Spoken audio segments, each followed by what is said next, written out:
नमस्कार। कई बार ऐसा होता है कि हमारे जीवन में एक के बाद एक समस्या आती ही जाती है। एक के बाद एक बिल्कुल लगता है कि हम संकटों के बीच में घिर गए हैं। और ठीक ऐसा राम जी को भी लगा। ऐसा नहीं है कि वो देवता हैं तो उनको ऐसे कुछ भावनाएं उनकी उठती नहीं है। राम जी को ऐसा तब लगा जब राक्षस कबंध ने अपनी भुजाओं के द्वारा एक तरफ राम और एक तरफ लक्ष्मण को पूर्ण रूप से जकड़ लिया था। और तब राम की स्थिति ऐसी थी क्योंकि वह सीता के वियोग में थे और वह लक्ष्मण से कहते हैं कि हे लक्ष्मण, ऐसा लगता है कि देव के लिए और काल के लिए व्यक्ति के ऊपर प्रभाव डालना बहुत बड़ी बात नहीं है, बहुत आसान है। कभी भी देवता और काल अपना प्रभाव व्यक्तियों पर डाल सकते हैं।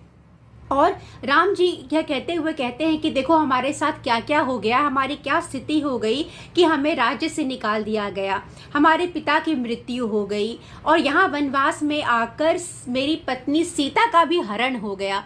और इसके बाद जो हमारे पिता के प्रिय मित्र थे जटायु, वह भी सीता को बचाने की खातिर उन्होंने भी अपने प्राणों का बलिदान दिया। और इसके बाद जब हम सीता की खोज में निकले हैं तब हमारे साथ ऐसा हो गया। तो ऐसा प्रतीत होता है कि काल मुझ पर, तुम पर अपना पूर्ण रूप से प्रभाव डाल रहा है।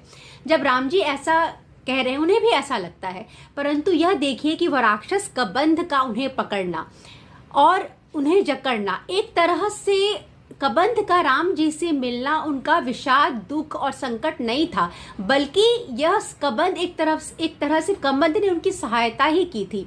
ऐसा प्रतीत हुआ राम जी को कि यह काल का प्रभाव है, परंतु यह उनके ऊपर एक आशीर्वाद हुआ। क्यों? क्योंकि कबंध के माध्यम से ही कबंध ने ही उन्हें सुग्रीव का पता बताया और कबंध ने यह भी बताया कि किस प्रकार वह सुग्रीव तक पहुंच सकते हैं, क्योंकि सुग्रीव ही सारे नरभक्षी राक्षसों को जानता था। और इस प्रकार जो काल और परिस्थिति हमारे ऊपर आती है और हमें यह लगता है कि यह हमें संकटों में घेरने आई है, ऐसा संभव है कि वह हमें संकटों से निकालने आई हो।